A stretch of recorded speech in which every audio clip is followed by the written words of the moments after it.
Hello, everyone, and welcome.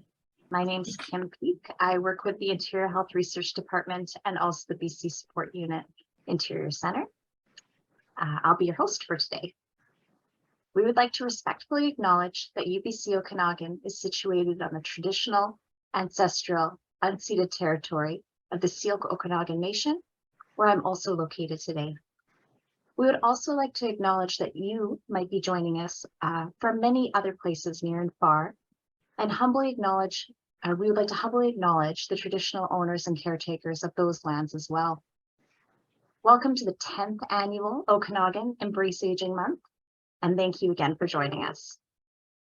Embrace Aging is co-hosted by the Institute for Healthy Living and Chronic Disease Prevention at UBC Okanagan, Interior Savings Credit Union, and Interior Health.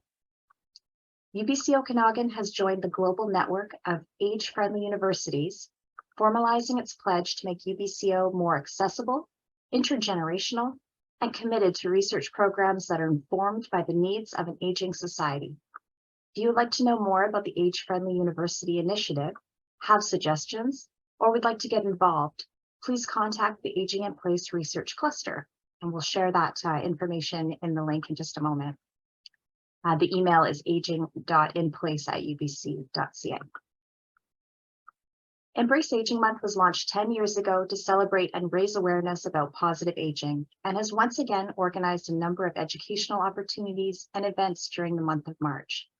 The sessions are designed for everyone, young and old alike, and focus on a variety of topics related to healthy aging and ways to improve the quality of life among seniors and their family caregivers. Our goal is to inspire everyone to embrace positive aging. Some housekeeping items of note are the closed captioning function. So the closed captioning box can be moved to your preferred place by clicking and dragging it to where you'd like.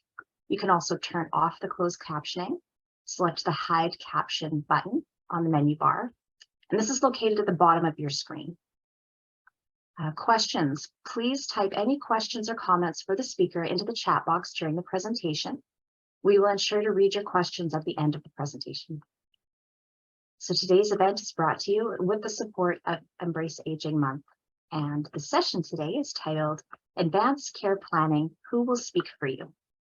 And our speakers are Natasha Girard, Executive Director of the Central Okanagan Hospice Association, and Patty Walker, volunteer with the Central Okanagan Hospice Association.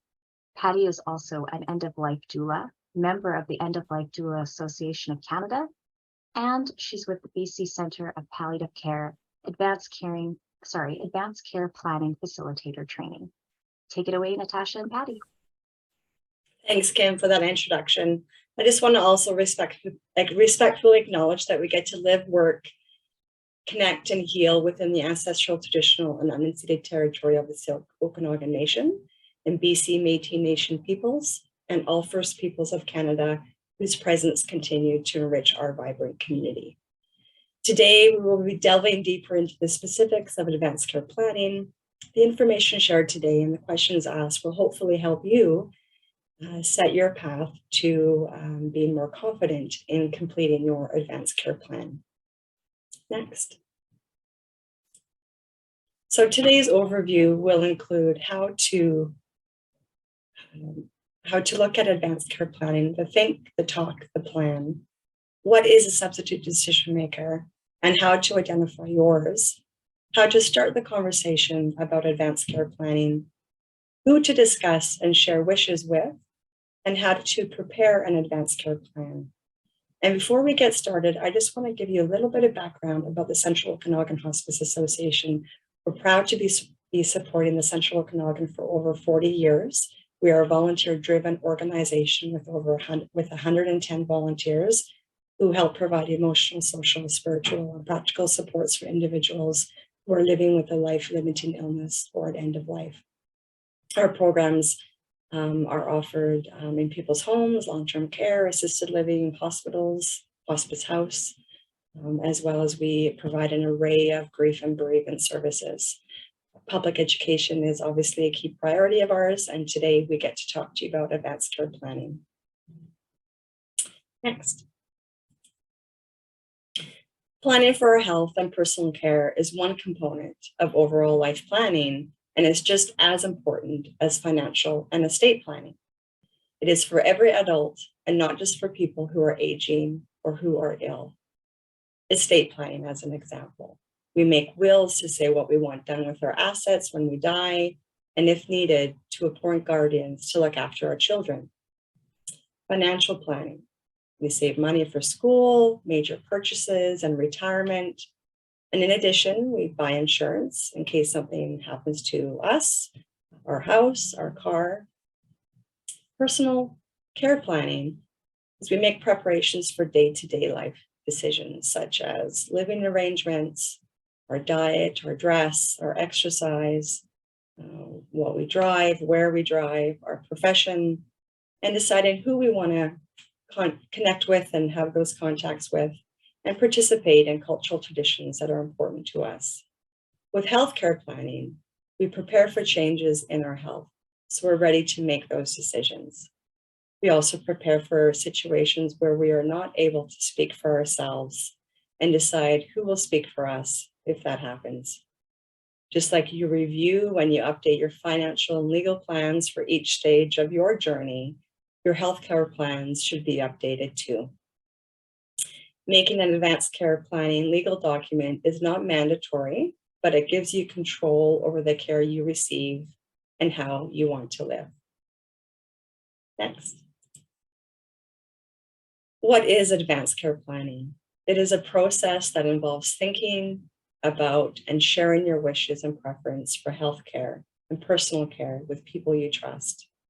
It can include choosing who would make these care decisions for you if you cannot. Advanced care planning helps you get the care that is right for you, that is aligned with your values, your preferences, and your wishes, even if you're unable to speak for yourself. And who should do this? All of us should do this. It's for every adult, not just for people who are aging or who are ill. All adults, 19 years or older, who are capable of making healthcare decisions should do an advanced care plan, especially for people who are living with a serious illness, think their family may have different views or beliefs from their own, have family members who don't understand or support their healthcare choices, and maybe even have a condition such as dementia that will lead to loss of capacity to be able to make those decisions. When? Obviously, sooner the better, while you have capacity and while you're able to think and share about your wishes. Advanced care planning is not a one-time conversation. It should be revisited over time. What I may have wanted 15 years ago is different from what I want today, and perhaps even in 15 years' time. So it's a continual conversation with the ones who are going to be making decisions for me. Next. So think, talk, plan. These are 3 simple steps when considering advanced care planning. Think about what matters to you, your values, your beliefs, your wishes, and who would choose and who you would choose to be your substitute decision maker or makers. Talk with the people you trust about what matters most to you and with your healthcare providers to understand your health conditions and to share what they should know about you. Plan by recording your wishes, preparing any legal documents, and sharing them with the people that you trust. Next slide. Having an advanced care plan is another significant way to actually show your family that you love them by taking away the uncertainty around your wishes that will likely be incredibly emotionally driven, and that you are providing them with a profound gift, but you're also providing yourself with a gift. The gift will reduce stress on you and your family. It will increase your confidence that you will receive the kind of care that you want. Also provides an opportunity to bring your family together, especially if it is a blended family. Now, as a result of having these discussions together, and also later, when they are required to make decisions on your behalf during very difficult circumstances. Families sometimes can break apart because of their inability to come to an agreement on important medical decisions. So it really is a true gift all around. For you, it can help you get the care that is right for you and aligned with your values, your preferences, and your wishes. It allows you to know yourself better and to understand what's most important to you. It can bring you peace of mind, knowing that people you trust know your healthcare wishes in case you aren't well enough to speak for yourself. For your family and friends, it lets them, those that are close to you, lets them know that they care for you and know what you want. It makes it clear to everyone in your family and friend circle who you want to make care decisions if you can't. Reduces family disputes and confusion about healthcare wishes, and helps your decision maker or makers communicate better with your healthcare team. For your healthcare providers, it lets them know what kinds of things or experiences that is important to you. It helps them understand more about your culture and beliefs and how they affect your care decisions. It helps them know what life support or care options you would refuse to receive if needed. It helps them make clear for when it makes it clear for them who will make decisions for you if you cannot make them for yourself. Next. Here are some bullets in here, and just some things that I sort of glean about is, what would I like the last days of my life to look like? Or what brings me joy? Remember, what matters can most depend on the stage of life that you are in. Everyone should think about what life support options, like receiving blood transfusions or CPR, would you accept or refuse in case of emergencies, and with what considerations? Do you wish to donate your organs after your death? Who would make decisions for you if you were in a critical accident or experienced a sudden health crisis? In addition, people are aging, frail, or living with a serious illness. Think about what is important to maintain their quality. For example, is it hobbies, religious or spiritual practices and beliefs, preferences for food, music, art, specific routines for personal care? How do you want to be involved in your healthcare and personal care decision-making processes? For an example, would you want to be fully involved in every decision or only in the major ones? What are your thoughts about the importance of having a lifelong compared to the importance of feeling well and being able to do what is important to you? Quality over quantity, or vice versa? As you approach end of life, also think about what you would like your end of life experience to be for you and for those that are important to you. What does comfort mean to you? What does suffering mean to you? What abilities or comfort would you be willing to give up to live longer? Figuring out the things that matter most to you, it takes time and it takes energy. It's easier to do that now when you can, because when there's urgent matters that come forward, there's lots of different pressures and situations and conversations to be had. Next. So what is a substitute decision maker or makers? If you need medical treatment, but you don't have a decision or provide consent for yourself, you will need someone to express your wishes and to speak for you. This person is called a substitute decision maker. Appointing a person or persons to be your substitute decision maker is part of advanced care planning, and Patty will be speaking about that in just a few more minutes. Being unable to speak for yourself is a common situation. There may be many reasons why you may not be able to speak for yourself: before or after surgery, memory loss due to progression of dementia, maybe after an accident or brain injury, If your health declines rapidly due to serious illness, what is the role of substitute decision makers? The role of substitute decision makers is to make health and personal care decisions on your behalf if you are unable to make them for yourself. This includes healthcare decisions such as providing consent on medical treatments according to your wishes and your instructions, and personal care decisions such as place of care, nutrition, clothing, hygiene. To help your substitute decision maker or makers make the right care decisions for you, you need to share with them your values, your beliefs, your wishes, your health and treatment preferences, your health conditions, and be honest, your medical and treatment options. Next. A good substitute decision maker is someone who knows you well, will honor your wishes and instructions, even if they are different from their own, is calm in crisis, can communicate with healthcare providers and not be pressured into accepting treatment that they know you wouldn't want, can handle conflict or disagreement. And if you're appointing two substitute decision makers to be acting jointly, ensure that they have a good relationship and that they can work together to ensure your wishes are being met. These are all things to consider when choosing your substitute decision maker.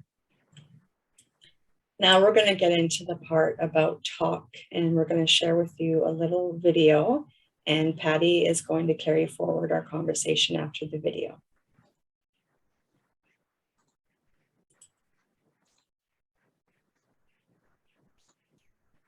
Just one sec. All right.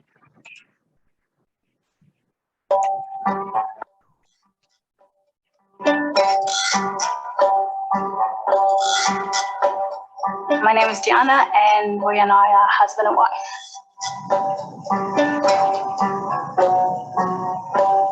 My name is Anita, and John is my dad.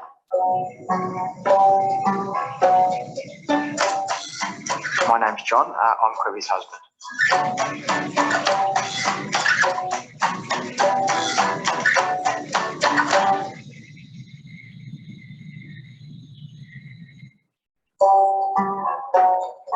So Roy gets to go on a trip of a lifetime. Where does he want to go? I'd say Bora Bora. So I definitely want to go Bora Bora. What food could Anita not live without? Probably curry. Anything Asian? He couldn't live without a lot of food. And what about you? What food could you not live without? Probably fruit in general. Probably chocolate.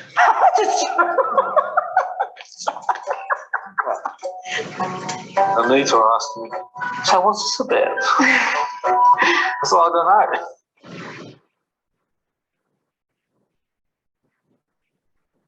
If you can think about a moment where you pushed through a hard time together, can you describe that? At school, when she was being bullied, we had to see some counselling. Just talking me through it and helping me get through it. Kind words and lots of hugs. For me, it was probably the time when we were first trying to have our first child, I guess. We went through IVF and things like that. Becoming parents is something that we all hoped would come naturally, but it didn't to us initially, and we worked through that together.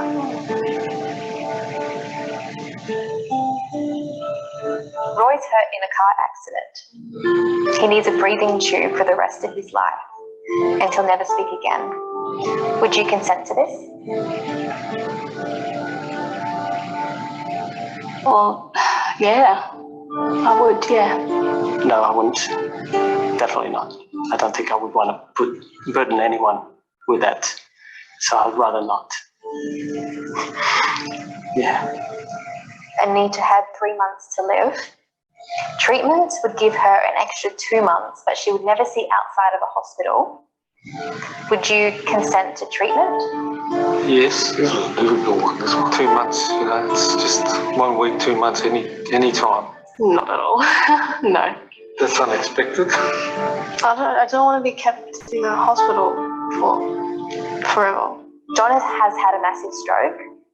Does he want a feeding tube to keep him alive, even though he'll never talk again? No. No, I don't. It's very important to me to be happy and functional in my life. No, I wouldn't want that to happen. Roy's in the last stages of terminal cancer and his heart stopped. Does he want CPR? Probably not. I don't think you would. No, I don't know.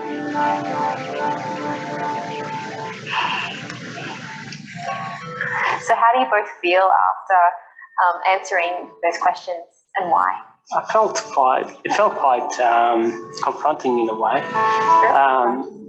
But You think about it and you talk about it just very lightheartedly, but I don't think anyone really puts a lot of thought and serious thought into it. no. Why do you think that some couples don't talk about this? It's not a pleasant subject. I mean, nobody wants to dwell on the fact that they're going to die one day, and possibly in adverse or difficult circumstances.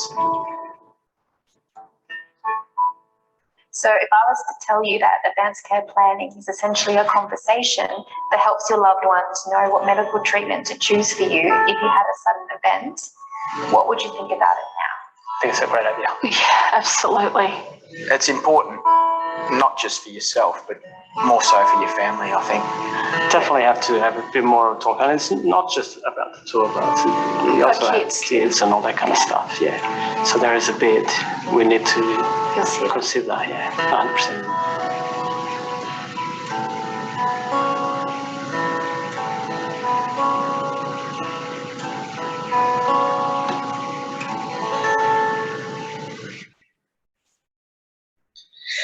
So as you can see from this video, just thinking about something bad happening to your loved ones can be difficult and emotional. So you can imagine how hard it would be if you find yourself in a situation where you have to make those kinds of choices and you don't know what the right decision would be. I think there was one couple there that I would hazard a guess that maybe they've had those conversations. It didn't seem to be quite as emotional from their perspective or as difficult. The video also for me shows that it can be anyone, like we talked about advanced care planning being for everyone. They're not just older people with an advanced illness. Most of these people were quite young, and they also had father and daughter scenario. So it just gives you a sense of the scope of impact that these conversations can have. So let's go a bit now into that talk stage of advanced care planning. So first is obviously looking at sharing with your family and friends. So what you should talk about here would be things that are important to you, your values, beliefs, and preferences, fears and concerns that you might have around your future health and illness, any specific treatments or healthcare decisions that you already know that you want or that you don't want, who would make healthcare decisions for you if you're not able to make them or share them with people on your own behalf, and also to explain to your other family members and friends how you'd like them to support the person you've chosen to represent you when decisions need to be made. Starting that conversation can be tricky. We have some suggestions here of conversation openers, if you will. There's a number of different ways that you can do it. One thing that's shown here is a possibility of maybe using an experience that you've both gone through recently with someone as a launching pad. For example, on here it says, I was thinking about what happened to maybe Aunt Susan, to Grandma, and it made me realize and what that impact was for you. Other possible ways you could open that conversation. I know that my health condition or illness is only going to get worse, and I want you to feel prepared and confident when you have to make healthcare decisions on my behalf. Can we talk more about it? Or another one might be, I think it's really important that my family and people I trust know what's important to me about my healthcare wishes as I live with this disease. Having a conversation like that, it's always good to prepare in advance so you're not trying to wing it kind of on the fly. It's helpful. So if you prepare for it, one of the first things that you can do is make notes on what you'd like to talk about. So think about who you want to talk to, what key information you want to share with them. For example, who you've chosen to make your healthcare decisions, and what matters most to you. Other thing in terms of your notes is why it's important for you to have the conversation and what you'd like to accomplish by having it. Pick a time when you and the person you'd like to talk to feel relaxed and have time. Choose a place that's free from distractions where everyone feels comfortable. Be gentle and go slowly. What we mean, it can be really difficult, not just for you, but for the person that you're speaking with, to talk about vulnerable and intimate topics. So being empathetic to how they might feel being in this situation that they're in is really helpful to guide your conversation with them. And be open to hearing what other people or what each person has to say. It could be that your conversation might offer you, they might offer you a different perspective if they have different values, beliefs, and preferences than you do. So that can help inform your decisions. And it also gives you an opportunity for both of you to get to know each other better when you share this kind of information. You might not be able to cover everything in one meeting, so it's a good idea maybe to talk with them, just introduce the idea first, and then have a deeper conversation at a little bit of a later date. There are some communication tools that you can use that would help you, such as websites, leaflets, and videos. We will be sharing a list of a number of them that you might use in support of that, or others that you may come across. And start by talking about the present and discussing the present. Don't go straight to end of life. When you start talking about death right away, it'll automatically put people, uncomfortable. But start with where you're at. What's your health situation at now? What are you experiencing now? And emphasize for them that continuing to live well or living well also means planning well.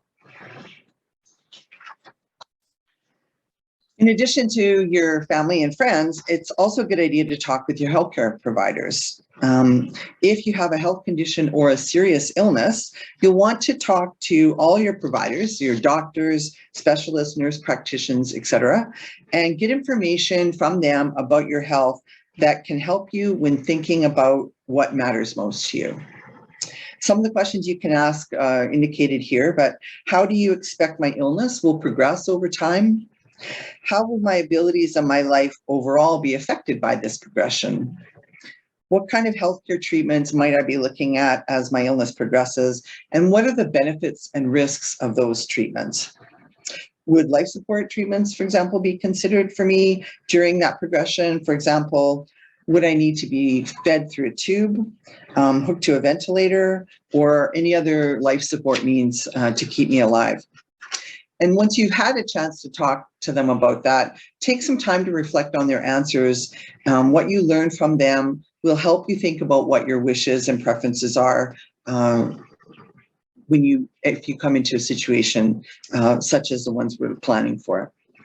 Whether you have a health issue or not, after you've had a chance and prepared your advanced care plan, you should let your healthcare providers know about your beliefs, values, and wishes, so they can understand what matters most to you when they're making recommendations to you. Also, who your substitute decision maker is, and if there are any clear health care instructions that you have currently that they need to know about. For example, would you be refusing blood transfusions, no CPR or cardiopulmonary resuscitation? And it's also a good idea to plan for 2 meetings, particularly if you want clarity in input into your preparing your plan. So one meeting would be to get information from them, and the second meeting would be to share your wishes and substitute decision maker and so on. It's also an ongoing conversation that you would have with your healthcare provider. Questions that you ask and answers that you receive may change over time, as Natasha mentioned, I think earlier, as your health changes and illness progresses. Similar to talking with your family, best to prepare for the conversation, how you might do that, some tips. Think about why it's important for you to have that conversation with this individual, what you'd like to accomplish by having it, and what specific healthcare providers you'd like to talk to. Do you have particular, cardiac specialist or doctor, family doctor, nurse practitioner, and so on that you may have ongoing relationships with that you want to talk to? Write down your questions and the topics you want to talk about in advance so you have them in front of you. Make an appointment with them. You don't want this conversation to be an add-on to an existing appointment. It's a really good idea to have a separate appointment specifically to talk about your advanced care plan. So let them know your purpose for meeting with them. Pick some times that you are going to be the most capable of understanding the information that they're sharing with you. So not hopefully when you're feeling stressed or if you're feeling exhausted. Pick a time when you're rested and able to have that conversation. And as I mentioned, inform them of the topic of conversation and about how much time you think that you would need to talk to them. And you may need, as I mentioned, several appointments to do that. If possible, it's also a really good idea to bring someone that you trust to participate in the conversations. I know during COVID, that was a problem. People were generally not allowed to have anyone come into the appointments with them, but I think pretty much now that's eased up quite a bit. So ideally, you'd include someone who you would choose to be your substitute decision maker. That way they can better understand your preferences for healthcare, and they have an opportunity to get a better understanding of what your health situation is and what kind of situations they might expect to be in down the road. And they can also help with note-taking and recording your conversation. Other things you might want to consider: ask for a quiet room that's free of distractions, not out in the open or in a curtained off, preferably a room that it will be private and they won't be interrupted during that conversation. And if language is an issue, try to have a language interpreter, or work with a language interpreter for that conversation. So any questions, Kim, that has popped up yet from the think and talk stage that we want to answer? Or? We do have a couple questions in the chat box I'd be happy to read out. One is about written materials being available, which Jaquetta, our lovely facilitator in the background, has responded back that the presentation materials will be forwarded later to all attendees, and the recording link also will be available on YouTube. The next question that popped up was, how do you know how much detail to include, all the possibilities that a substitute person would need to answer? That's a really good question. Let me postpone that just a little bit when we talk about the plan itself and what it kind of comprises of, and because I think that will help guide what the content is that you want to talk to people about as well. Okay, I'm gonna. Is that okay? Sorry, there is one more that might be connective here, which is our meetings with your doctor to discuss advanced care planning covered by MSP. They are covered. That's part of the reason why you tell them that they're going to have that is that, especially if you're a person with a serious illness, or like not serious illness, but what they kind of refer to as a complicated care or complex care. That's part of the questions that they will follow up with you is, do you have an advanced directive or an advanced care plan? So yeah, those conversations, they get reimbursed for that time. Okay, we'll go then onto the third stage of that, and that's a plan. And as Kim mentioned, we will have copies of these slides. So this part in particular can be a little tricky to listen and take notes on. So we won't have that to worry about it. I also want to kind of mention that when I start going into this particular area, the terminology and the documents that we're referring to are specific to BC, but the process is applicable no matter what jurisdiction you're in.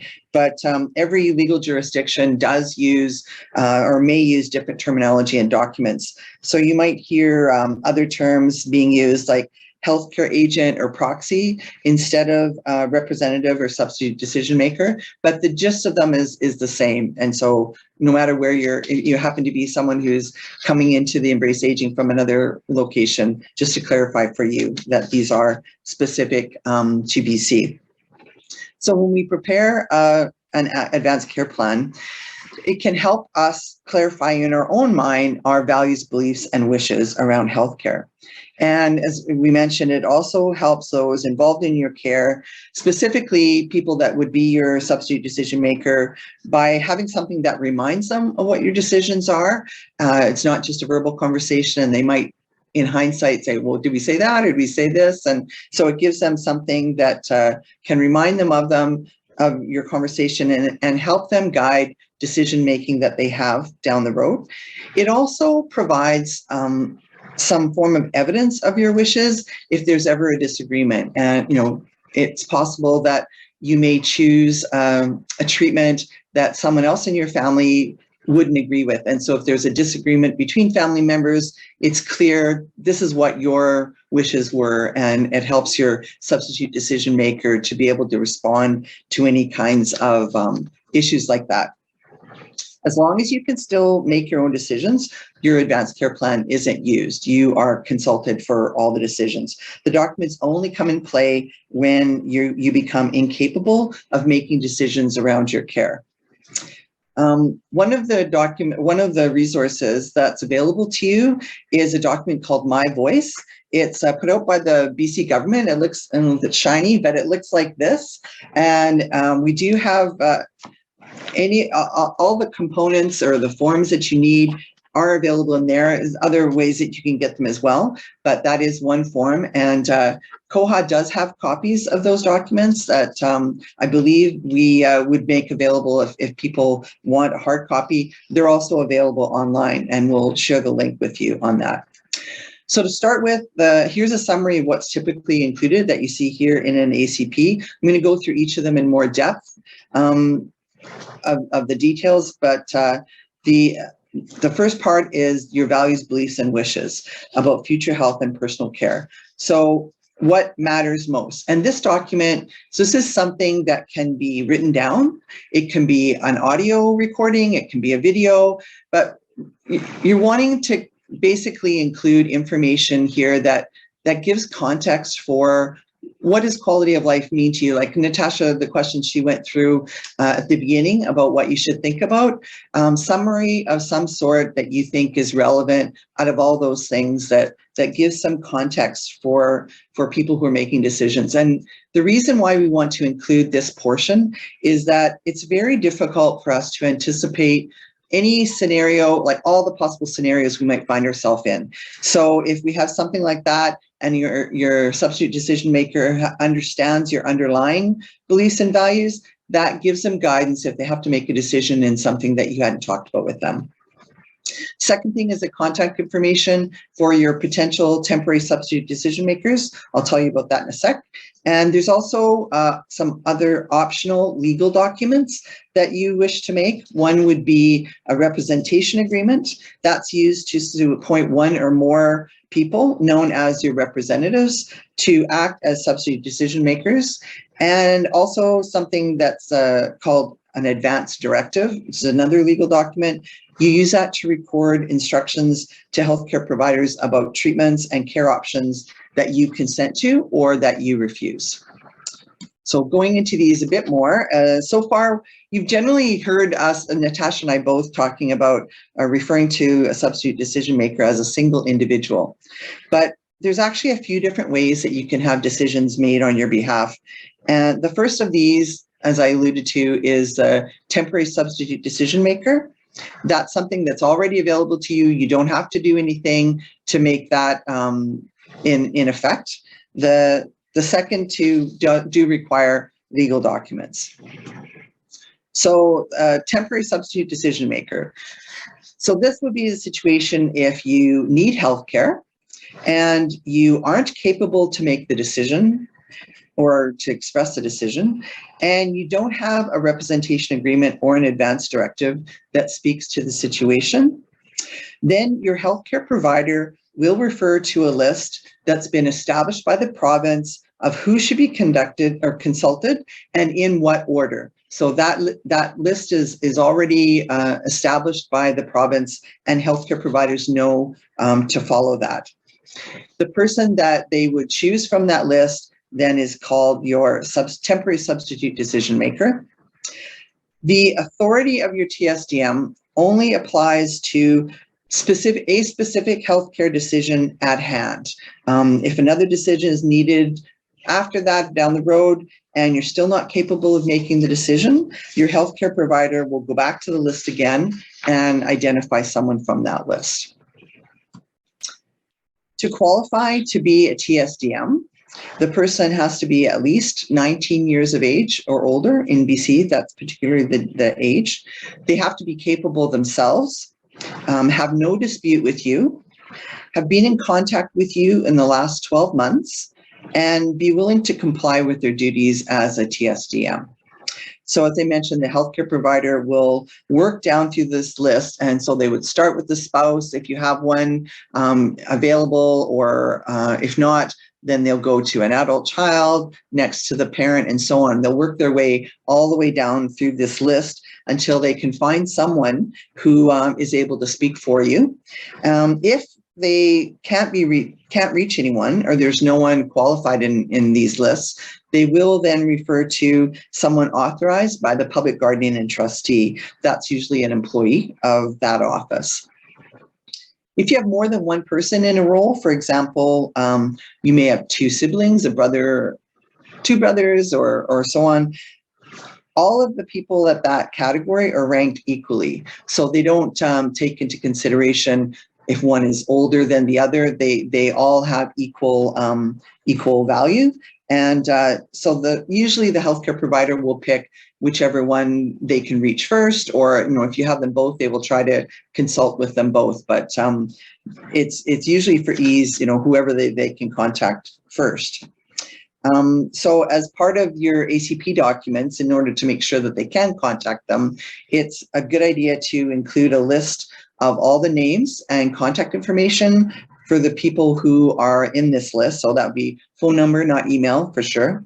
And there is, like, as I mentioned, form in the My Voice booklet that you can use to do that. If there is someone that would be on this list that you don't want to be consulted, for example, someone who either you have a dispute with or they have different preferences and views for you than you do, you can just indicate on the list that they're not eligible. So you still put them on there, but then you just denote ineligible on the list itself. Another thing around the TSDM, there are some limitations. They can only make healthcare decisions for you. They can't make personal care decisions. Natasha spoke to these a bit earlier. Some of the ones, in addition, of particular concern, personal care decisions about your daily life. And that would include living arrangements, for example, admission to a care facility, diet and dress, and other day-to-day decisions, who you have contact with, participation in social activities, access to personal information, and restraint. And as I mentioned, a TSDM is only selected for one decision or set of decisions at a time. And so because of that, the person chosen might not be the same person from one situation to the next. So for different decisions, you might have different people. The second option is the one that's most often talked about, and that's a representation agreement. So it's if you have someone you've identified in advance through this agreement, which is a form that's signed by you and by them, and verified, your signature is verified by a witness. As I mentioned, this is a legal document in which you name a capable adult or your representative to make personal care and healthcare decisions if you're unable to make these decisions on your own. And that gives you the best chance of making sure that the person who's consulted with or is the same person from each circumstance to the other. Many of the limitations of the TSDM don't apply to your representative. For example, the representative is the only way you can name someone to make personal care decisions on your behalf. I mentioned that it is a legal document, but it's not something that you have to have a lawyer or a notary public involved in. Just creating that form, and again, one version is in my voice, other versions you can get online. It's just make sure that it's filled out and it's signed by the people. You can have more than one person to act as your representative.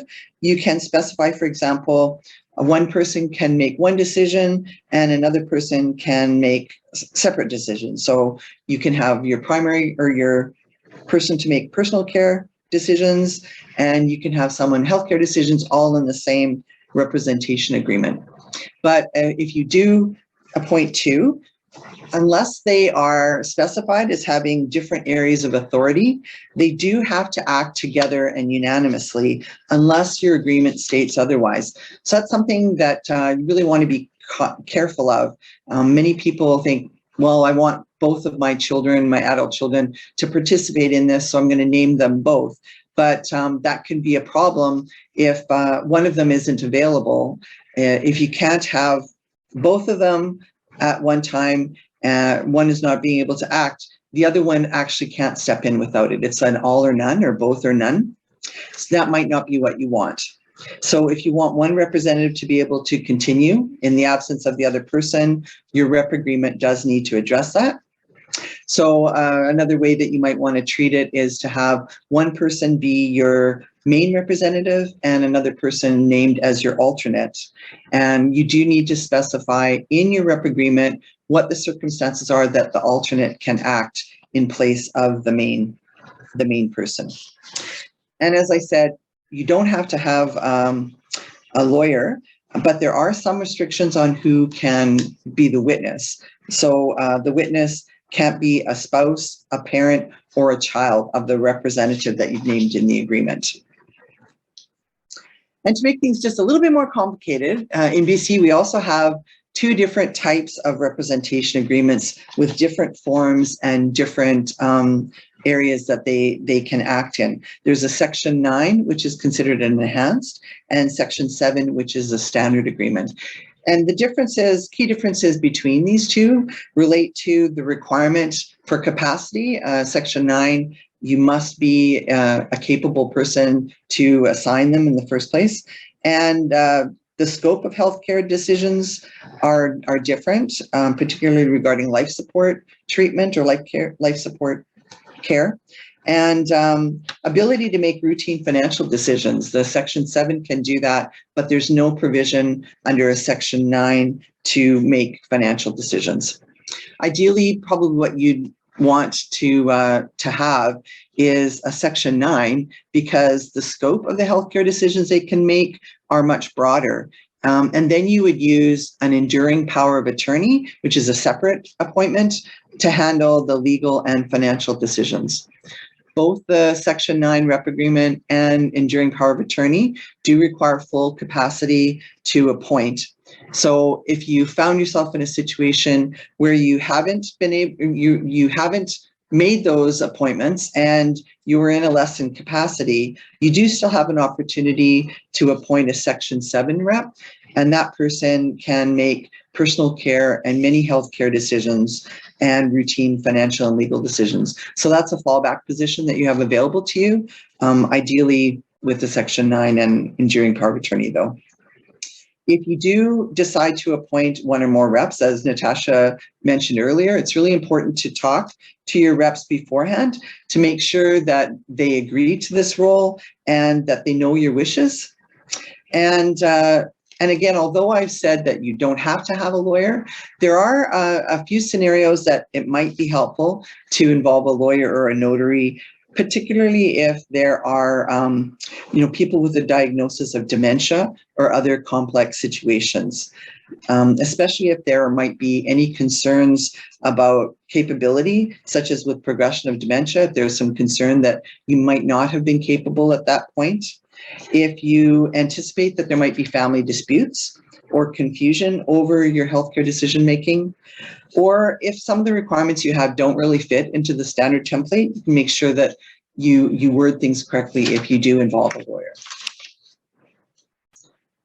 The third option is to use an advance directive. So in this case, rather than a person, your substitute decision maker is actually a written document that records your instructions for accepting or refusing specific healthcare treatments.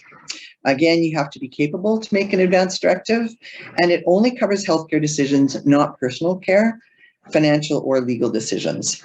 It has to be clear about the specific treatment you would want or refuse. It has to be in writing. It has to be signed, witnessed, and dated. You might want to make an advance directive for sure if you don't have anyone to make healthcare decisions for you, if you don't have someone that you can appoint. Putting things in writing will make that easier for people to understand. If you have certain instructions you want to be legally binding, or you don't want your substitute decision maker to have to make those decisions. Also, if you have an existing condition or one that's progressive and you've discussed with your doctor specific treatment decisions that you'll likely be faced with. It's, again, very important to talk with your healthcare provider, particularly for this, to make sure that you understand the treatment options that are open to you. The directive is clear and specific, and you understand how what you write would be interpreted. And again, it's still important to, if you can, to have a representative to be your voice. If you do have a situation where you've got an advance directive and a representation agreement, your representative would ideally use your advance directive to guide them in making decisions, but they would still be asked for the final word on all decisions unless you state in your representative agreement that they should not be asked or can't make decisions about things that are covered in your advance directive. So quick hierarchy, kind of went through a lot of different ways to have that someone speak for you. So this shows the hierarchy or priority for decision-making in healthcare. If you're capable, you're always the first and final person to make healthcare decisions. Your representation agreement and your advance directive supersede your temporary substitute decision maker. And if you have both a rep agreement and an advance directive, your representative does have the power to veto directions included in your advance directive unless something is specified in your rep agreement. So this is a little bit answering the question, and if we have time, I can speak to it a little bit more. But so what to include in your advance care plan, and then this is really the second and final conversation with your family. The first conversation is helping them really understand your values, beliefs, and wishes. And then the other written documents you should also be sharing with them or including in your plan. We do have examples of what to include in a written record of your ACP that we'll send out as well. So that should be included in there. A contact list of eligible TSDMs with any notes on any ineligible people, and any legal documents that you choose to make, such as representation agreement or an advance directive. There's one thing I'll also speak to. You may also have heard about MOST, or a medical order for scope of treatment. That is a medical order.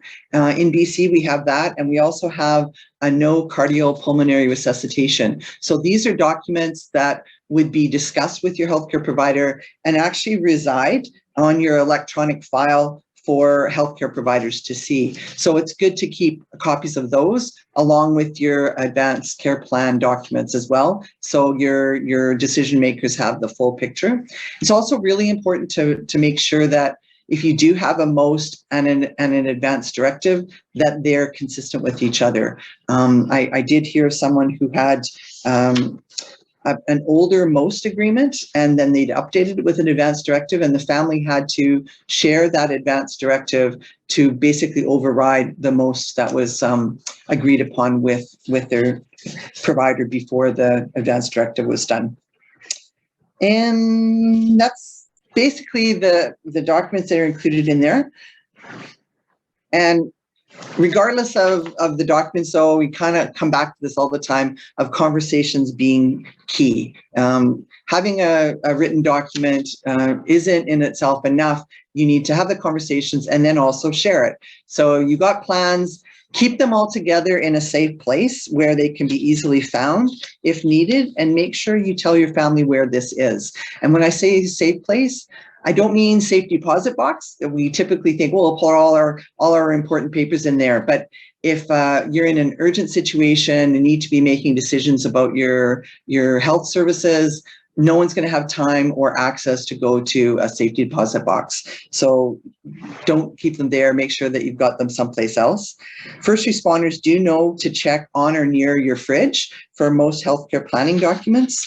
Obviously, share your plan with your SDM, close family and friends, and your healthcare providers. And bring them with you when you go to the hospital. If you have more than one person in your household, you can use different color folders like we have. So when you're in a hurry, you don't accidentally bring the wrong person's folder with you. And sometimes you can get a wallet card. There's also one in My Voice that you can put as well.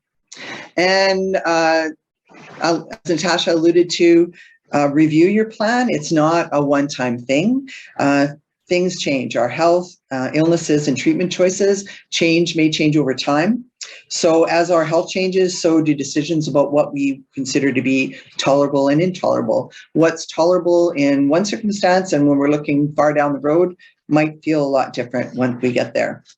Maybe do them at least once a year, maybe not on your birthday, maybe the day after your birthday, January 1st, and so on. And you should also definitely review them when you have a change in your health, such as a new diagnosis or a decline in health.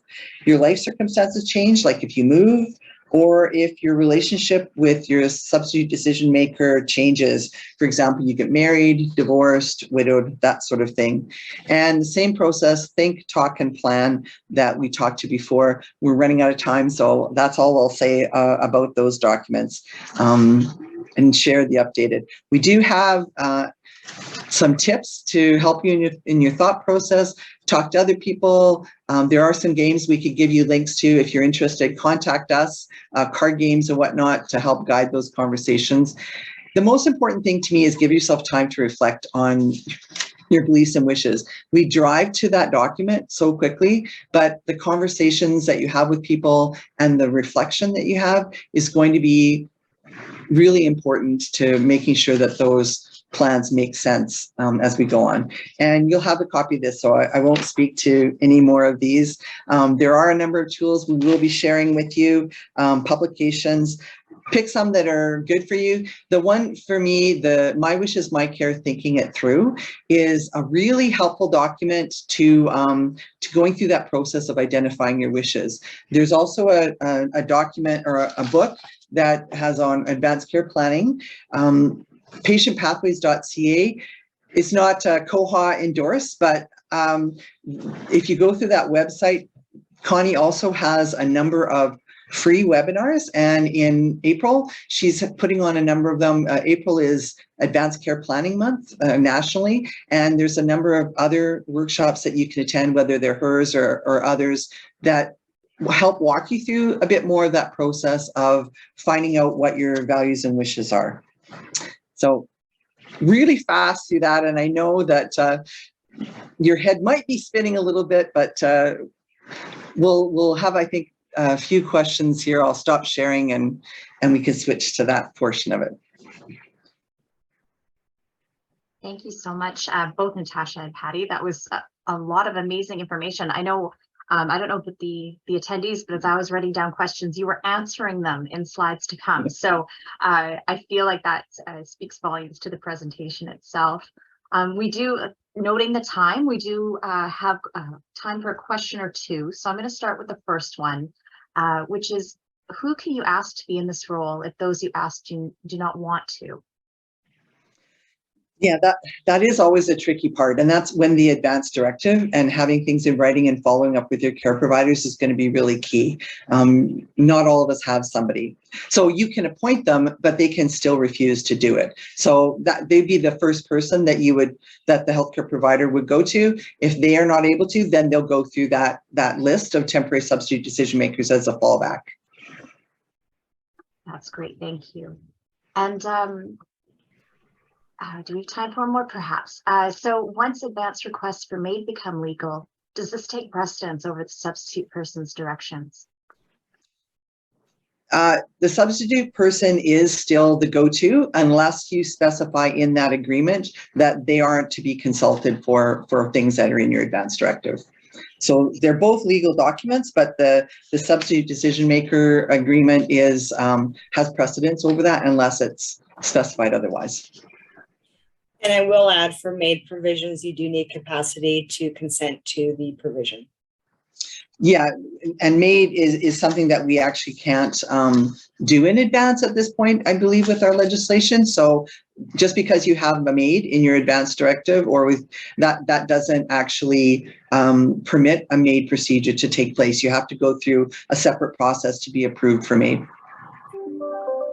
Thank you. And thank you both so much. I know we'll be sharing this recording along with other resources as well. And I'm assuming in those resources, there'll be a way for attendees to be able to connect to ask further questions if needed. Is that correct? Yes. Great. Well, thank you both, Natasha and Patty, so much. I see we're at time. And thank you everybody for attending today's webinar. We encourage you to attend other events scheduled for Embrace Aging Month. Please visit our website at OkanaganEmbraceAging.com for all events and registration.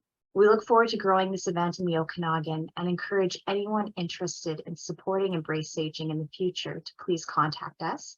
Contact information is available on our website.